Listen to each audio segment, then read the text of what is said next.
Hey there, Leslie Sansone Williams coming to you today from Paralegal Coffee Talk on Facebook. Please come by and see me there. We have a lot of nice people there that I know you'll be pleased to meet. And mostly the people that are there are folks that are wanting to get in the legal field. So also come by the website, Leslie Sansone Williams, where you'll see podcasts, blog posts, but you'll also see info about the Paralegal Inner Circle class. My book is on there, but the book you can really find some better information on Amazon, where it's in Kindle and paperback format. And also, while you're on the YouTube channel, be sure to binge watch, and you can search for videos on here by hitting that little magnifying glass icon and search for topics that you're interested in, all right? One of the videos I would recommend you watch always is the Zero Debt video, which would be one of the more recent videos. Very important video to watch. Now today, this is an interesting topic because it might be something right at this point in your interest in this career that you might not have thought of as far as happening in your career, but it's absolutely common. And can a paralegal know more than the attorney that they're working with or attorneys they're working with? And the answer is yes, it's possible. We're so immersed in the cases that before you know it, you've memorized details about the case. The attorney will come in and ask you about a case that you're prepping for trial, and you'll know, off the top of your head, many details about it, and maybe several cases. So once you're immersed in a case, and it might be that you're remembering details from, 4 or 5 cases. I use systems to help me remember details that I developed. And it's not software. It's just something very simple that I teach in my Paralegal Inner Circle class. But we become very, very adept, very experienced at certain procedures. Is new law out there that pertains to what we're working on? What happens is, one of the best scenarios is that when an attorney graduates from college and is determined to go out on his or her own, which is not the wisest thing to do. The attorney needs to get some experience first before they go out on their own. And oftentimes, even when they have 4 or 5 years experience, they're still not ready for managing an office. And the wisest thing to do is to hire an experienced assistant. But because experienced assistants want more money, they find themselves in a quandary, and they hire people who are not experienced. And that's an opening for you, by the way, big hint. But it doesn't work sometimes because there are inexperienced people with each other. But the brightest thing for an attorney to do is hire, in that instance, an experienced veteran paralegal, but they can't afford it. So they go into this, and sometimes they make it and sometimes they don't. And when they have an experienced staffer on hand, that person actually ends up teaching them. Now, I had in one law firm 3 baby attorneys, new graduates, come in, and they gave me the task or they said they wanted me to train them. Well, one was so brilliant, and he had interned as a baby attorney before he graduated in his sophomore, junior, senior year of law school, or the first, second, and third year of law school. And he became so good at running a meeting with a client, and one of the attorneys sat in a meeting with him, and he ran that for them. And I was asked to sit in, and it was perfection, because he got all that experience. Now, unfortunately, it is not always easy for people looking at the paralegal career to land an internship. It's not always easy. This has to do with insurance. And some insurance companies that the law firm has will not insure that employee. And they're not really an employee, they're an intern, so they won't insure them. So anyway, let's look at why a paralegal could end up knowing more than an attorney in the law firm. Well, in my former jobs, I've been exposed to, I ran two businesses, so I had management experience. I also worked in offices and marketing and different offices. In another corporation, I worked in HR. So you come in as a staffer, sometimes with a more varied background than the attorney ever had. And you are able to maybe put some systems in place that help the law firm run smoothly. So that's one thing, you've got the firm's procedures. And then you do so much research as even an entry-level paralegal. Your attorney, if they're wise, will let you cut your teeth on research. And before you know it, you're knowing where to find a needle in a haystack to help him or her write a brief or some type of legal memo, and they need some research done. And you know how to do this on Westlaw or Lexis or even Google to get to the bottom of the topic. And you end up knowing so much about that law or topic that you're researching. Now, the office systems, yes, you should be an expert in Microsoft Word, Excel, PowerPoint, and even Access. And watch tomorrow, because I'll do an overview of the criminal law position. Will be the next video coming up here, okay, on the channel. So I've had people ask about that, so that's coming.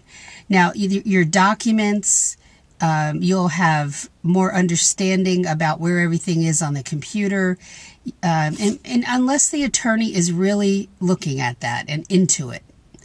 But most of the time, I've had to apprise the attorney as far as where he could find certain things on the computer, because they were involved in other areas of dissecting law. Maybe they're in there writing a brief, and they have less concern with that because that's our job. Then you have to be extremely detail-oriented. You're managing all this detail. That's why you have to have systems in place to manage the deadlines, the calendar, which for me are two separate. I will have certain things on the calendar, but I won't have when something was filed and all of that. And I use something else for that. That is not a specialized software, but it works. And then your organizational skills have to be primo. So what happens when a person comes in who's very experienced? Some attorneys' egos become bruised easily because you're coming in. You might know because you were curious about it, how to shepherdize a case. Look that one up. Like the shepherd out in the field, shepherdize a case. It's similar spelling. But if you put that in Google, you'll see what I mean. And I know how to shepherdize a case, but I had one attorney in particular very insecure about the fact that I knew how to do that. That is not just what attorneys learn in law school is not just relegated to them. Anybody can go look up how to do anything on Google, right? Or YouTube. So when I tell you to be proficient in Microsoft Word, and I mean table of contents, table of authorities, merge docs, this is where you will know more than the attorney. And this is not only in office systems, this is also in the law. When you're studying the law and you're helping the attorney to do research, you end up remembering it, you end up looking at legislation and other areas of law, and you become very familiar with cases. And you might even have files where you make that, you find a case that supports an argument for the attorney in the brief. And that's a brief that you want to refer to if you have another case that's similar, and you might use some of the same law, and you'll remember a lot of this stuff. It might sound like gobbledygook right now, but you'll remember. So here's where the attorneys are usually the weakest: in managing staff, in doing reviews, because they don't teach this in law school. Overall, they don't teach it.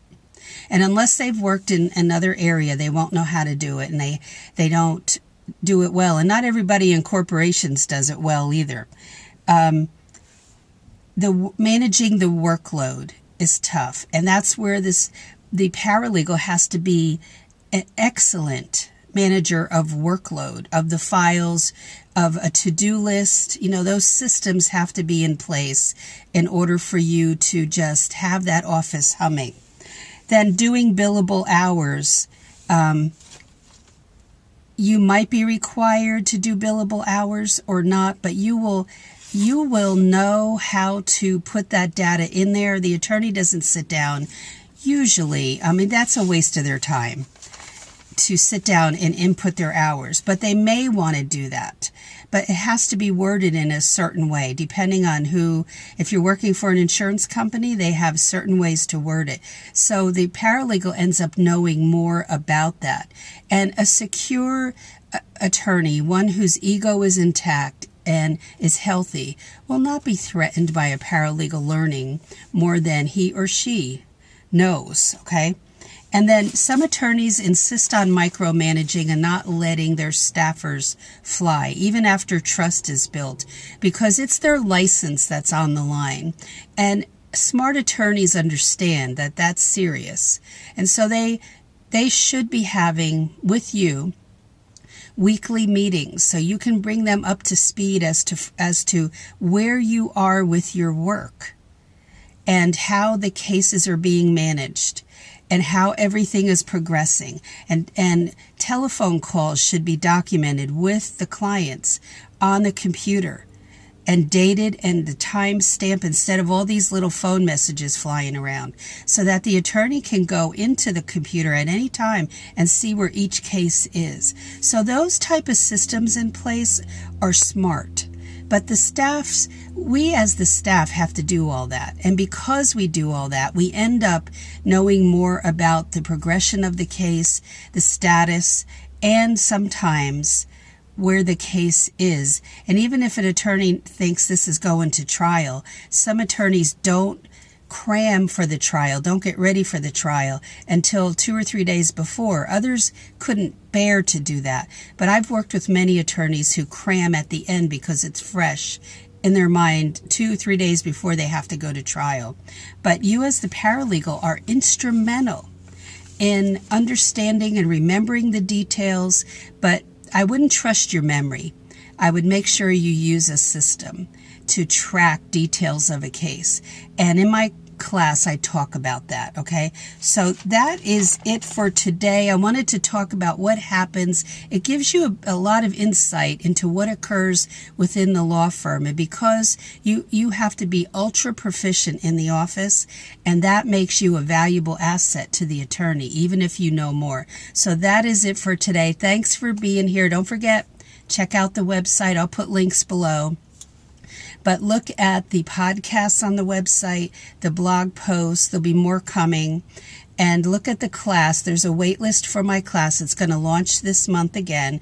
It'll probably be just a 4-week class, and we'll have live sessions every Thursday night. And there's a private Facebook group just for us, and that sign up for the class. And you'll find more about that on the website, and I'll be posting updated information about the cost, and also probably do a video on that page too. But get on the wait list so that you don't miss out when I launch, all right? So have a great day, and I will talk to you in the next video. Stay tuned for tomorrow's video, which will be on criminal law and the duties of the paralegal. Take care. I'll talk to you then.